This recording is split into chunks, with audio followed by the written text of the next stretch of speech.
Enthusiast. I'm the founder and the leader of the company, Life Enthusiast. We used to be Co-op, now just Life Enthusiast. Today, I would like to introduce to you Donna Tennant. She's just returned from her appointment with her doctor, and I would like to review with her, for everyone, how that went. So, this is Donna Tennant. Hello, Donna. Hello, Martin. Nice to talk with you. And so, anyway, I would love to hear from you. You told me that 2 weeks ago you went and had yourself a bunch of tests done as a follow-up to your, a year ago, was it? Or 2 years ago, breast cancer event? I had a breast cancer event in May of 2013. That was when I began the process of receiving a diagnosis, and I was diagnosed with stage 1 breast cancer and had a lumpectomy on July 24th. And through that research determined that I was not going to proceed with any other medical interventions, but was going to look at it in a holistic way and change my diet, nutritional supplements, deal with stress and that type of thing. And so this was the first time I'd gone back to my doctor, the GP, who is actually a very kind man and was willing to collaborate with me on determining a strategy for monitoring my breast health to help hopefully not have a breast cancer reoccurrence. So I went and spoke with him 2 weeks ago, and that's what began that dialogue. Aha. So you're talking so eloquently, it just had me stumped. By the way, we just watched Bill, your wonderful husband, to come in and out of the picture. That's really cool. Yes, he's taking care of the new puppy for me right now. Yeah, it's awesome. Okay, so anyway, 2 weeks ago you had a bunch of blood drawn and all of the other important things were measured, yes? Yes, blood and urine tests were taken and just standard questions about my overall health. And I went back to the doctor today for two purposes. One was to review, well, actually three purposes. One was to review all of the test results. The second was to receive copies of all of my medical paperwork in regards to my breast cancer diagnosis, because I didn't have all of those. And the third, and for me the most important, was the doctor was willing to work collaboratively on what to do for surveillance, and he was and still is to some point convinced to do mammograms, and I had told him that I would not do mammograms, and he had said if he could find evidence that supported why, would I be open to that, and I said absolutely. And so I was going back to hear what research he had done and what evidence he had collected in terms of the surveillance methodologies that are currently used in our medical system and their effectiveness. So if I hear it correctly, you gave him 2 weeks to figure out why he should be able to convince you that mammograms are a wonderful way to go, yeah? He knew that I had done the research on mammograms for first, detecting breast cancer. He did not know, and to his credit, he wanted to research thoroughly. He did not know how mammograms and reoccurrence, what was the rate of success for mammograms and reoccurrence in terms of extending a person's life and that type of thing. So he was very specifically looking at surveillance tools for once you've had cancer, not so much a surveillance tool for first-time diagnosis. So because most of the information that when you Google it, it's usually about first time, and he wanted to see how it was for follow-up. So I guess we should start at the back end then. Did he find anything that supported his recommendation? No, he was actually he was surprised by the data. In his direct quote, and I might be paraphrasing a little bit, but his quote was that there was no good data that showed that mammograms after a breast cancer diagnosis would in any way extend the patient's life expectancy, or necessarily it won't prevent a reoccurrence. There was no indication that a mammogram would in fact keep me alive if I were to get breast cancer again. It had there was no data to support that methodology working. Right, and so this doctor, he's a well-educated specialist in the field, yes?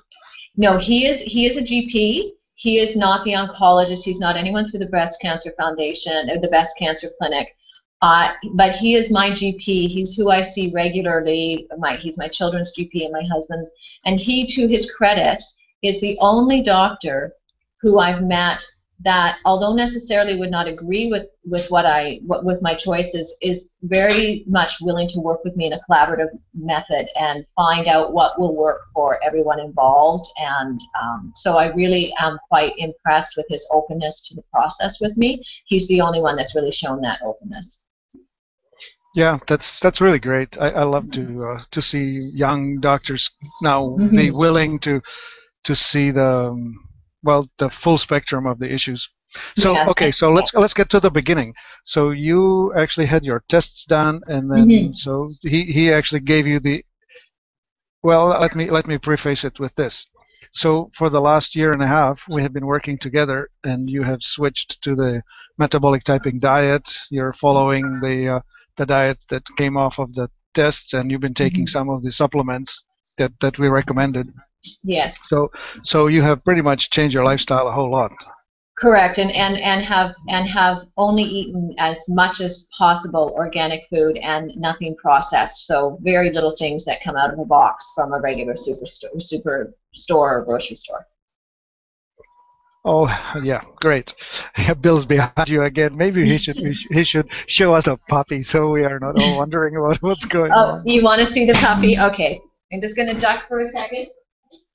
This is the latest addition to our family. This is Tippy Two-Step, and we have 3 dogs and 3 children too. And this is Tippy, who's a 6-month-old Tibetan Spaniel cross. He's a rescue dog, and he has 3 legs instead of 4. And he doesn't know it. He's happy and just a lovely, lovely little creature. So he's the latest addition to our family. Sort of sweet and calm. Is he like that all the time? He's like that, but he's playful. But he's a very sweet dog and very affectionate. And he actually is part of my healing program. Animals really, really help me ground myself and let go of stress and anxiety. And just being around him while I work, I have 3 dogs in the office with me most of the time, really helps manage my stress level. So he's cool. part of the healing process. Could you lift him up a wee bit higher? Here we go, Tippy. Show the world how cute you are. Yeah, that's. So I'm going to put him down now because he'll squirm a bit. There we go. Okay, so anyway, so yes, we have you on a year's worth of healthy living. Okay, not just a little bit, like full on eating right for the metabolic type, eating healthy foods instead of badly foods, and you've pretty much stepped out of the ordinary, typical North American lifestyle. You've gone quite a ways into the healthy ideas. Absolutely, and I really have adhered to the metabolic typing. One, because I really like the foods that are in the metabolic type, but my goal was to give myself the best chance of success at quality of life and keeping the cancer at bay so that it wouldn't return. So I really committed to it, and it has not been a struggle in terms of enjoying the food plan that I live on, and it's all readily available to me. So, with a little bit of extra prep and mindfulness, it's been a pretty easy process. Awesome. So how about those results? What did the doctor tell you? How do you measure up? Well, I am a 47-year-old middle-aged North American woman who's been raised, in a North American lifestyle, and my test results for all things were off the charts in terms of positive results, meaning best possible outcomes. My kidney and liver functions were, and I'm not sure if I should say high or low, but all of my results, when you look at what the doctors are looking for, I was on the best end of the results, of the maximum results. I was at the top end of the maximum results for liver and kidney function, endocrine function, vitamin D levels, hormone function. And the big one for me was the blood test, and I'm not sure what the name of it, the piece of the blood test was, but it's the blood test that deals with inflammation, and that can really indicate when something's negatively impacting your health, particularly cancer. And I believe that the score that they're looking for when they start to get really worried is like 10, and I was at 2.6. So well within healthy normal range. And I asked the doctor, when he's talking about these results, is it that these are normal results and I'm within the normal range, or am I in what the doctors want to see as optimum health range? And he said that there's probably very few women of my age that are raised in North America that are in this level of health. And he joked that women would die from my scores. Pardon that little pun there. So all of everything was terrific, and my cholesterol was heart attack is not in my future, which is that's the one I find most interesting, because I eat a lot of fat, and there's always comments about how you should not eat fats because of your cholesterol level. Now, I only eat good fats, but I eat meat protein, I eat fat from animals. I don't drink 2% or 1% milk. If I have a little glass of milk, it's actually full cream. I have whipped cream every day. I eat cheeses like brie. I put organic butter on just about everything. It's like icing to me. So, it's very interesting that my cholesterol level is like through the roof fantastic. Well, I need to butt in here with an explanation, and that is most people out there don't understand the metabolic typing and the fact that some people require, not just should, but require high protein and high fat diet to be healthy. Genetically, it's essentially the hunters. Hunting heritage calls for that. And for you, your health food is the purin, which is the protein that's in red meat and organ meat and that sort of thing. So you need it to be healthy, and fats actually make you function well. So that's why. It's not for everybody. No. But I'm glad it's for me, because I enjoy that. Now, I must say, I can't do the innards of animals. I don't do the livers and I still can't do that, but like I have steak every other day of my life, and I always have roast beef in the house, and I buy organic ground chuck, not lean beef. So, but yeah, I can't do liver and kidney. Martin, there's some things I just won't do, and that's one of them. Yeah, okay, no problem, no worries. Hey, your business is calling. Yeah, Bill's gonna take it in the other room. Okay, yeah. All right. So, what else was there in that conversation with the doctor? What else did he tell you that was worth sharing?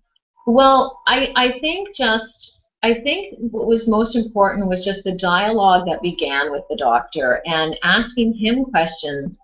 Why would you still recommend this, even though you now see that the data there isn't a lot of good data on mammograms? Like, we had a really important conversation about perspectives, him from the medical community, myself from understanding what it's like to be a patient, understanding what it's like to be a patient that enters into a really fear-based system. We talked a lot about that the fear of this diagnosis was far greater than the actual cancer impact on my life.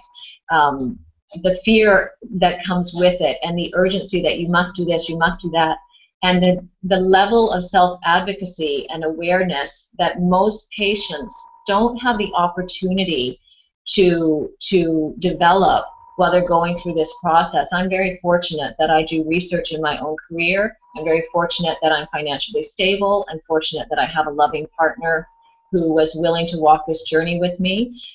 There are many, I find it just appalling that many women do not have the options that I had to find my own voice and to speak up, because I have had to speak up loud and consistently to the medical community and really step outside the box. And it has challenged me on every level, and that's what I do for a living.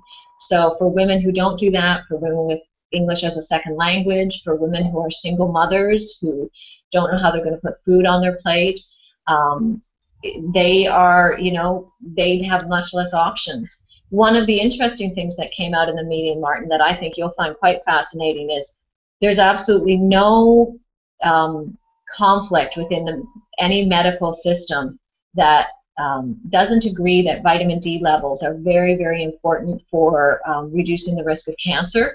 All the research indicates that there's probably a strong correlation. The BC medical system will no longer pay for vitamin D level testing in your blood. I had to pay $65 to get my vitamin D level tested. but they would have, paid $60,000 to a drug company for my chemotherapy. I think that's appalling, because if I was a woman who had, could either buy groceries for her children or spend $65 on a blood test, I would have spent groceries on my children. So things like that, I'm constantly having those conversations with the medical community, and I'm constantly bringing them up, because I just think it's an equal rights issue. I think there's a two-tiered medical system going on. I have had to pay for every ounce of the medical care I've received to treat this diagnosis, because I have not done the ones that were required and suggested. So on an advocacy level, this has huge implications. So we had that conversation at the doctor's office as well. Kind of feel bad for the doctor. I don't know if he knew what he was getting into, but yeah, this is getting quite political, I understand. And of course the mainstream pharmaceutical industry is the one that's pulling on the strings on the puppet that is at the end, which is the doctor.